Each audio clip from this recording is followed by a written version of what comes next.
विधायक इरफान, पार्टी के जिला अध्यक्ष राघवेंद्र सिंह जी, मंच पर उपस्थित डॉक्टर राजपाल कश्यप जी, एमएलसी संजय लाठर, उदयवीर सिंह जी, हमारी समाजवादी पार्टी के फ्रंटल के संगठन के अध्यक्ष अरविंद गिरी जी, रामकरण निर्मल जी, मंच पर उपस्थित बड़ी संख्या में समाजवादी पार्टी के सभी नेता और इस सभा में आए हुए बड़ी संख्या में हमारे किसान भाई, नौजवान साथी, पत्रकार बंधुओं, मैं सबसे पहले आप सबका बहुत बहुत धन्यवाद देना चाहता हूं। साथ ही साथ सांस्कृतिक प्रकोष्ठ के हमारे अध्यक्ष सोलंकी और उनकी पूरी टीम को बहुत बहुत बधाई। आज सुबह से लगातार मुझे समाजवादी कार्यकर्ता दिखाई दे रहे हैं।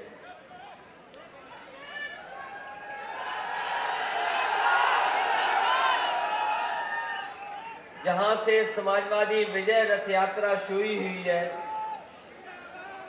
गंगा के बिल्कुल किनारे से, और जहां हम लोग मिल रहे हैं अभी शाम को,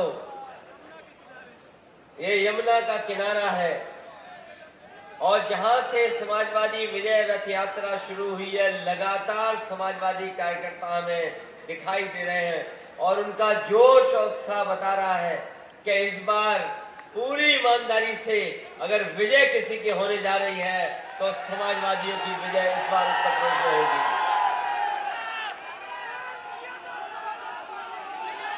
विजय यात्रा का मतलब केवल विजय नहीं है,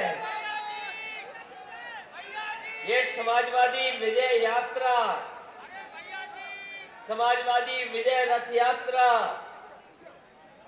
ये हमारे किसानों की विजय होगी, हमारे नौजवानों की विजय होगी, हमारे व्यापारियों की विजय होगी, हमारे पिछड़े भाइयों की विजय होगी, हमारे दलित भाइयों की विजय होगी, हमारे अल्पसंख्यक भाइयों की विजय होगी।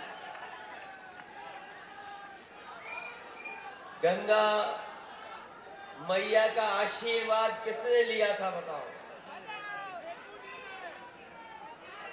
एक समय गंगा मैया का आशीर्वाद मिला था किसी को,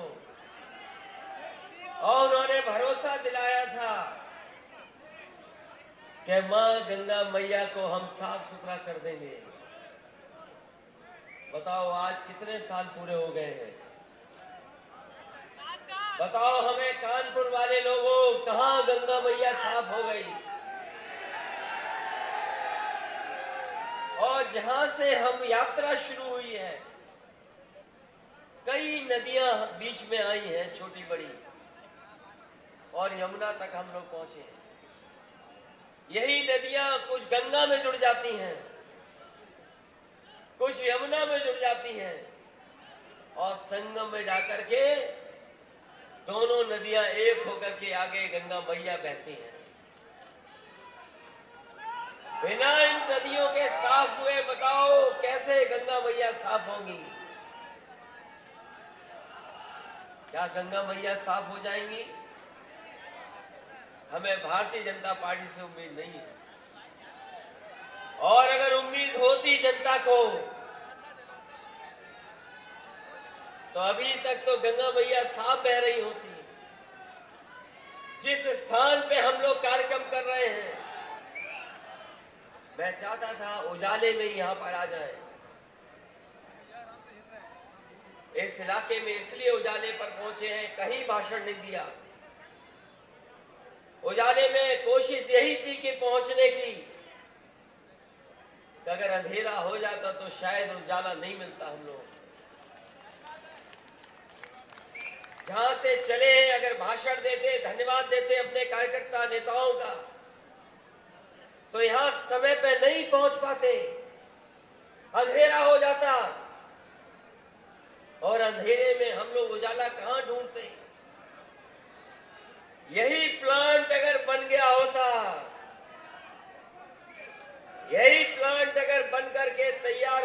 तो बताओ, यहाँ उजाला ही उजाला होता।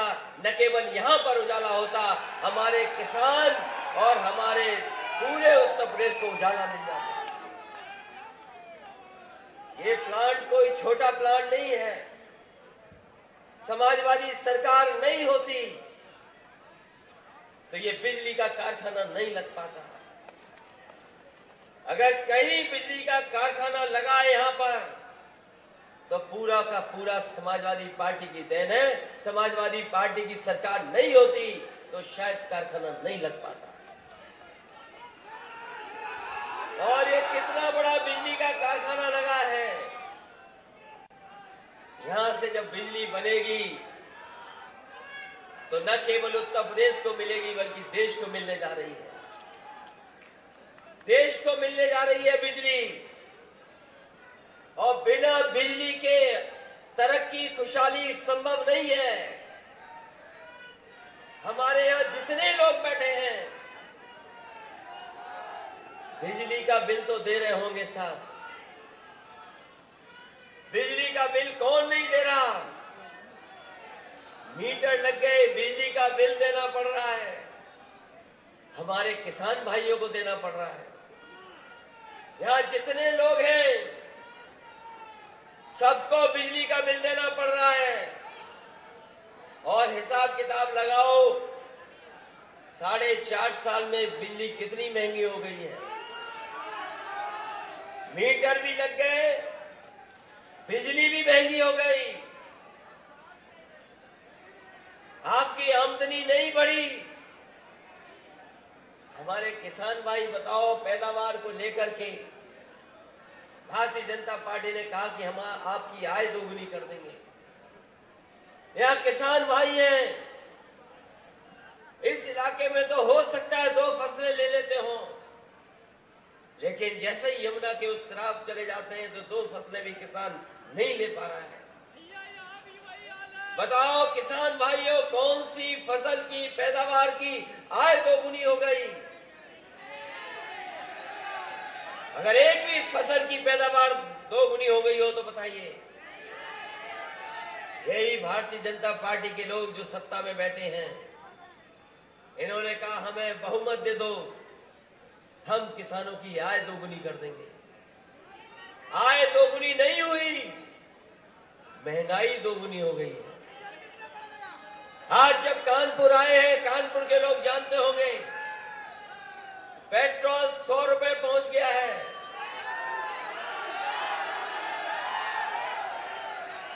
और डीजल भी धीरे धीरे पेट्रोल के पीछे चल रहा है।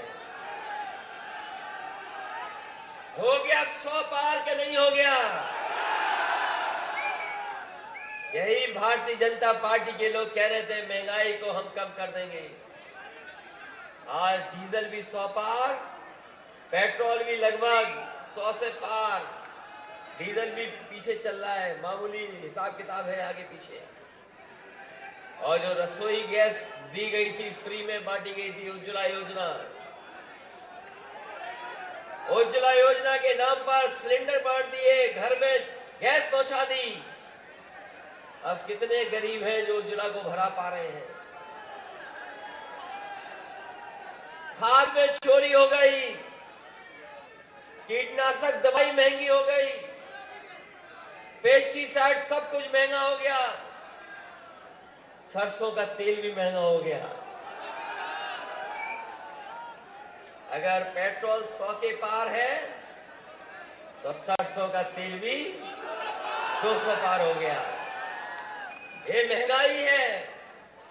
और कौन मुनाफा कमा रहा है? मुनाफा कौन कमा रहा है?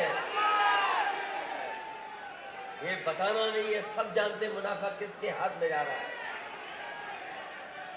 बताओ भ्रष्टाचार खत्म हुआ कि नहीं हुआ? और यही लोग कह रहे थे कि काला धन वापस आ जाएगा। हमने बहुत सोचा कि झंडा किससे दिखवाएं, समाजवादी विजय रथ यात्रा का किससे झंडा दिखवाएं।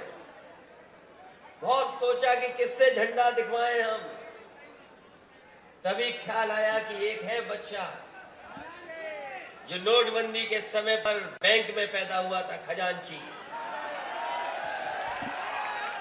आज विजय रथ यात्रा को किसी ने झंडी दिखाई है तो उसी खजांची ने दिखाई है जो बैंक के अंदर नोटबंदी के समय पर पैदा हुआ था।